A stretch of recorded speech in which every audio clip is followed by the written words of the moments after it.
जय हिंद दोस्तों। आज के इस वीडियो में इतिहास से 30 अति महत्वपूर्ण प्रश्नों को कवर करने वाले हैं, जो कि साथियों सभी प्रतियोगी परीक्षाओं के लिए सबसे ज़्यादा इम्पोर्टेंट क्वेश्चन है। तो साथियों आप लोग पूरा वीडियो को ध्यान से देखिए और आज के इस 30 क्वेश्चन में आप लोग कितने क्वेश्चन के सही सही आंसर कर पाते हैं, ये आपको सेशन के लास्ट में कमेंट करके बताना है। तो चलिए इसी के साथ आज के इस क्लास को स्टार्ट करते हैं। तो फटाफट से आप सभी सेशन को लाइक करके और आज के सेशन को अपने सभी मित्रों के साथ शेयर कर दीजिए। तो देखिए आज का पहला क्वेश्चन है, वर्नाक्यूलर प्रेस अधिनियम का प्रस्ताव किसने दिया था। वेरी इंपॉर्टेंट क्वेश्चन है, सभी ऑप्शन को ध्यान से पढ़िए। तो साथियों क्वेश्चन नंबर 1 के लिए आंसर क्या होगा, वर्नाक्यूलर प्रेस एक्ट ये किसने लाया था। तो याद रखिएगा इसका सही जवाब है बी ऑप्शन, लॉर्ड लिटन ने। कब लाया था, तो 1878 में। डेट भी आपको याद रखना है, पूछा जाता है कि वर्नाक्यूलर प्रेस एक्ट कब लागू हुआ था, तो 1878 में। और यहाँ से आपको ध्यान रखना है ये जो वर्नाक्यूलर प्रेस अधिनियम है इसे रद्द कब किया गया था, तो 1882 में। और किसके समय में रद्द हुआ था, तो लॉर्ड रिपन के समय में। तो यहाँ से आपको इन सारे फैक्टों को ध्यान रखना है। लागू हुआ था लॉर्ड लिटन के समय में और रद्द हुआ था लॉर्ड रिपन के समय में। अगला क्वेश्चन देखिए, गदर पार्टी का गठन किस वर्ष में हुआ था।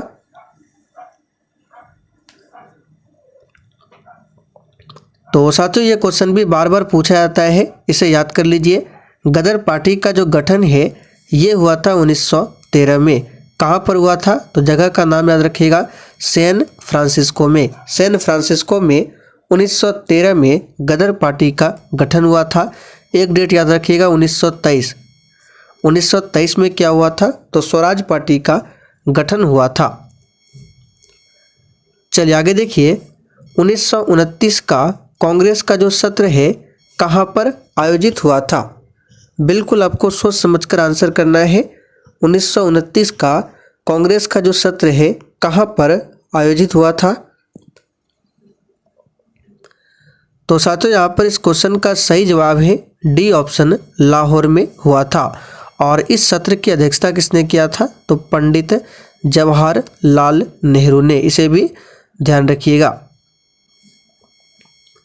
चलिए अगला क्वेश्चन देखिए, निम्नलिखित में से किस देश में सुभाष चंद्र बोस को सैन्य सहायता दी थी। चलिए 4 के लिए आंसर बताइए। निम्नलिखित में से किस देश ने सुभाष चंद्र बोस को सैन्य सहायता प्रदान किया था। तो साथियों ये क्वेश्चन भी एग्जाम में पूछा हुआ क्वेश्चन है। इसका सही आंसर है ऑप्शन ए, जर्मनी। यहाँ पर देखिए ऑप्शन ए आपका सही जवाब है, जर्मनी। जर्मनी की राजधानी पूछे कहाँ पर है, बर्लिन। बर्लिन ये जर्मनी की राजधानी है। भारत में स्थानीय स्वशासन की शुरुआत कौन संबंधित है। चलिए बहुत ही शानदार लेवल का क्वेश्चन है, आंसर कीजिए। भारत में स्थानीय स्वशासन की शुरुआत से कौन संबंधित है। तो साथियों भारत में स्थानीय स्वशासन का जनक माना जाता है लॉर्ड रिपन को। यहाँ पर सी ऑप्शन आपका सही जवाब है, लॉर्ड रिपन को। लॉर्ड रिपन के समय में ही 1881 में भारत में पहली बार 10 के आधार पर जनगणना किया गया था। लेकिन भारत की पहली जनगणना पूछे तो 1872 में हुआ था, लॉर्ड मेयो के समय में।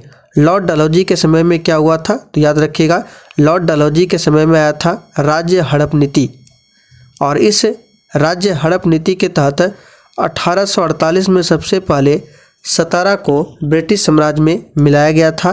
करजन के समय में 1905 में बंगाल का विभाजन हुआ था। कांग्रेस पार्टी का विभाजन किस सत्र में हुआ था।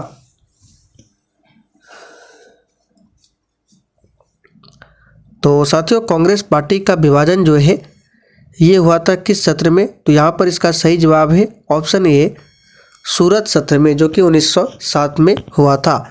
और सूरत अधिवेशन 1907 की अध्यक्षता किसने किया था, रास बिहारी घोष ने, इसे भी ध्यान रखिएगा।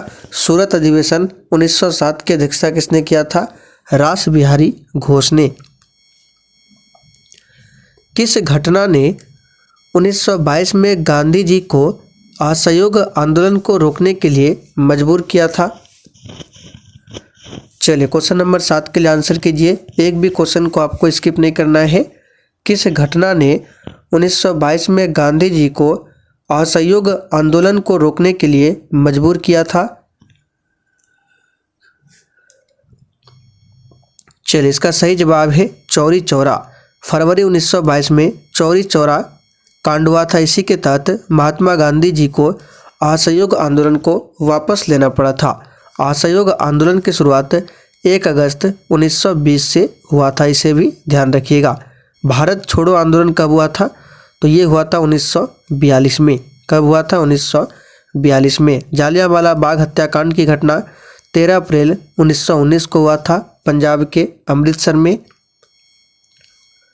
किस वर्ष कांग्रेस और मुस्लिम लीग ने ऐतिहासिक लखनऊ समझौते पर हस्ताक्षर किया था?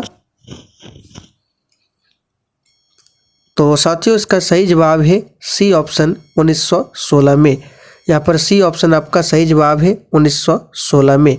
1915 में याद रखिएगा 9 जनवरी 1915 क्या हुआ था?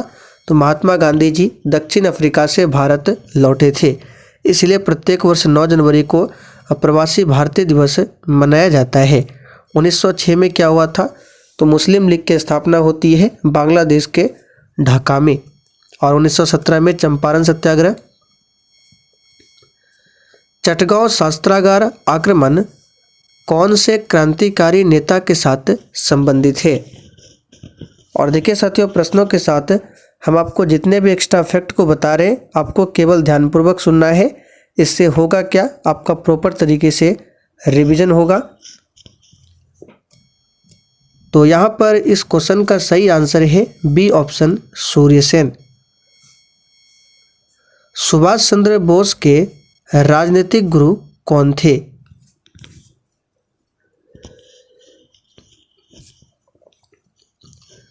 तो प्यारे साथियों, सुभाष चंद्र बोस के राजनीतिक गुरु कौन थे? तो यहाँ पर इसका सही जवाब है डी ऑप्शन चित्तरंजन दास सुभाष चंद्र बोस के राजनीतिक गुरु थे। गोपाल कृष्ण गोखले कौन थे? तो याद रखिएगा महात्मा गांधी के राजनीतिक गुरु। और गोपाल कृष्ण गोखले के राजनीतिक गुरु कौन थे? तो एमजी रनाडे, जो कि ए ऑप्शन में दिया हुआ है। क्रम को आपको ध्यान रखना है। सुभाष चंद्र बोस के राजनीतिक गुरु चित्तरंजन दास, महात्मा गांधी के राजनीतिक गुरु गोपाल कृष्ण गोखले, और गोपाल कृष्ण गोखले के राजनीतिक गुरु कौन थे? एमजी रनाडे। मणिकर्णिका निम्नलिखित में से किस स्वतंत्रता सेनानी का मूल नाम था? चलिए बिल्कुल सोच समझकर आंसर करना है, और सेशन के लास्ट में आप सभी को अपना अपना स्कोर कमेंट करके जरूर बताना है। तो यहाँ पर 11 के लिए आंसर होगा रानी लक्ष्मीबाई का मूल नाम था मणिकर्णिका। आगे देखिए, भारत में बंगाल विभाजन किस ब्रिटिश वायसराय ने किया था? तो साथियों, भारत में बंगाल का विभाजन होता है 1905 में, और ये किसने किया था? तो लॉर्ड कर्जन ने। यहाँ पर देखिए डी ऑप्शन में दिया हुआ है लॉर्ड कर्जन ने। सरोजिनी नायडू की अध्यक्षता में कांग्रेस अधिवेशन आयोजित किया गया।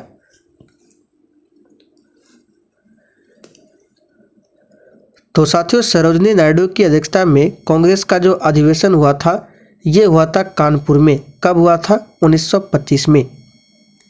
और सरोजिनी नायडू भारतीय राष्ट्रीय कांग्रेस की अध्यक्षता करने वाली प्रथम भारतीय महिला थी। जबकि भारतीय राष्ट्रीय कांग्रेस की अध्यक्षता करने वाली प्रथम महिला पूछे तब आपका आंसर होता एनी बेसेंट। इन्होंने 1917 में कलकत्ता में अध्यक्षता किया था। भारतीय राष्ट्रीय कांग्रेस के पहले फारसी अध्यक्ष कौन थे? तो याद रखिएगा दादा भाई नौरोजी। इन्होंने 1896 में कलकत्ता अधिवेशन की अध्यक्षता किया था दादा भाई नौरोजी ने। और ये कौन थे? पहले फारसी अध्यक्ष थे कांग्रेस के। महात्मा गांधी खालिस्तान में भारतीय राष्ट्रीय कांग्रेस के अध्यक्ष थे। और साथियों जो भी चैनल पर पहली बार आए हैं आप लोग क्लास टाइमिंग को नोट कर लीजिए। ये क्लास आपको डेली शाम 7:30 बजे लाइव चैट के साथ दिया जाता है। तो साथियों महात्मा गांधी किस वर्ष में भारतीय राष्ट्रीय कांग्रेस के अध्यक्ष थे? तो इसका सही आंसर है 1924। 1924 में कौन सा अधिवेशन हुआ था? बेलगांव अधिवेशन। बेलगांव अधिवेशन हुआ था 1924 में। बेलगांव कहाँ पड़ता है? कर्नाटक में। होम रूल लीग आंदोलन किसके द्वारा शुरू किया गया था? तो साथियों होम रूल लीग आंदोलन जो है ये शुरू किया गया था एनी बेसेंट के द्वारा। यहाँ पर आपको ऑप्शन के अकॉर्डिंग चलना है। किसके द्वारा? एनी बेसेंट के द्वारा। होम रूल लीग की स्थापना 1916 में किया गया था। अगर पूछे पुणे में किसने किया था, तो पुणे में किया था बाल गंगाधर तिलक ने। जबकि मद्रास से किसने किया था? तो मद्रास से किया था एनी बेसेंट ने। तो यहाँ पर आपको ऑप्शन के अकॉर्डिंग चलना है। ऑप्शन में बाल गंगाधर तिलक नहीं दिया हुआ है, तो आंसर क्या होगा? Annie Besant. सविनय अवज्ञा आंदोलन कब शुरू किया गया था? तो साथियों सविनय अवज्ञा आंदोलन जो है 1930 में शुरू किया गया था। यहाँ पर डी ऑप्शन आपका सही जवाब है। 1928 में बारदोली सत्याग्रह हुआ था, जिसका नेतृत्व किया था सरदार वल्लभ भाई पटेल ने। 1857 के विद्रोह का प्रतीक चिन्ह क्या था? तो साथियों इसका सही जवाब है कमल और रोटी। 1857 के विद्रोह का प्रतीक चिन्ह था। और 1857 का विद्रोह किसके समय में हुआ था? तो लॉर्ड कैनिंग के समय में हुआ था। गांधी जी के दांडी मार्च के समय भारत का वायसराय कौन था? तो प्यारे साथियों गांधी जी के दांडी मार्च के समय भारत का वायसराय था लॉर्ड इरविन। यहाँ पर ये ऑप्शन आपका सही जवाब है, लॉर्ड इरविन। इसका कार्यकाल याद रखिएगा 1926 से लेकर था 1931 तक। गांधी इरविन समझौते पर किस वर्ष में हस्ताक्षर किया गया था? तो साथियों गांधी इरविन समझौते पर वर्ष 1931 में हस्ताक्षर किया गया था। और एक साल बाद 1932 में क्या हुआ था? पूना पैक्ट किसके किसके बीच में हुआ था? तो भीमराव अंबेडकर और गांधी जी के मध्य में हुआ था 1932 में पूना समझौता। होम रूल लीग आंदोलन किस वर्ष में प्रारंभ हुआ था? सही आंसर है 1916 में। भारत में सविनय अवज्ञा आंदोलन का नेतृत्व किसने किया था?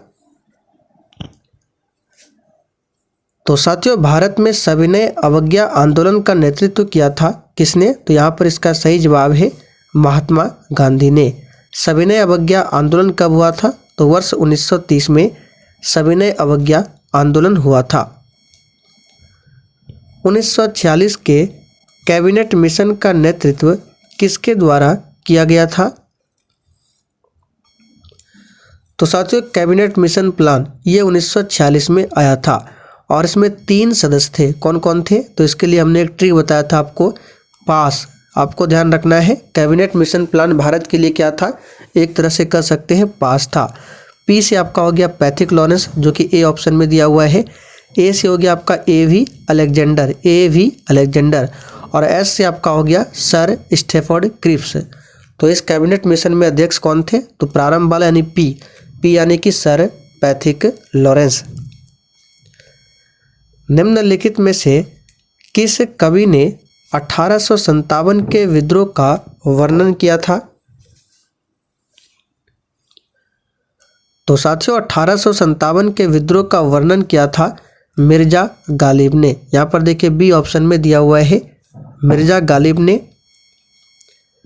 भारत छोड़ो आंदोलन किसके कार्यकाल में हुआ था? तो दोस्तों भारत छोड़ो आंदोलन वर्ष 1942 में हुआ था और 1942 में कार्यकाल था लॉर्ड लिनलिथगो का। यहाँ पर देखिए ए ऑप्शन में दिया हुआ है लॉर्ड लिनलिथगो। भारतीय राष्ट्रीय कांग्रेस के अध्यक्ष बनने वाले सबसे कम आयु के व्यक्ति कौन थे? तो दोस्तों ये क्वेश्चन भी पूछा जाता है। इसका सही आंसर है अबुल कलाम आज़ाद। इन्होंने 1923 में दिल्ली अधिवेशन की अध्यक्षता किया था और ये कांग्रेस की अध्यक्षता करने वाले सबसे कम आयु के व्यक्ति थे। गांधी इरविन समझौते को और किस नाम से जाना जाता है? तो साथियों गांधी इरविन समझौता हुआ था वर्ष 1931 में और इस समझौते को दिल्ली समझौता के नाम से भी जाना जाता है। पूना समझौता कब हुआ था? 1932 में हुआ था, भीमराव अंबेडकर और गांधी जी के बीच में। दांडी यात्रा कब आयोजित किया गया था? तो साथियों इसका सही जवाब है वर्ष 1930 में। भारत का अंतिम ब्रिटिश वायसराय कौन था? तो प्यारे साथियों भारत का अंतिम ब्रिटिश वायसराय की बात करें ये था लॉर्ड माउंटबेटन। भारतीय राष्ट्रीय कांग्रेस के किस सत्र में वंदे मातरम पहली बार गाया गया था? तो साथियों वंदे मातरम के रचयिता है बंकिम चंद्र चटर्जी और ये भारत का क्या है? राष्ट्रगीत है और इसे पहली बार गाया गया था किस सत्र में? तो यहाँ पर इसका सही जवाब है कांग्रेस के 1896 में जो अधिवेशन हुआ कोलकाता अधिवेशन, इसी अधिवेशन में गाया गया था वंदे मातरम को पहली बार। जालियांवाला बाग नरसंहार खालिस्तान में हुआ था? सही आंसर है अमृतसर में। साथियों जालियांवाला बाग नरसंहार की घटना 13 अप्रैल 1919 को हुआ था पंजाब के अमृतसर में और इस समय किसका शासनकाल चल रहा था? तो लॉर्ड चेम्सफोर्ड का। यहाँ पे लिख देते हैं लॉर्ड चेम्सफोर्ड का शासनकाल चल रहा था। तो चलिए साथियों आज के लिए इतना ही। अब आप लोग कमेंट करके बता दीजिए आपने आज के 30 क्वेश्चन में कितने क्वेश्चन के सही आंसर दिए हैं।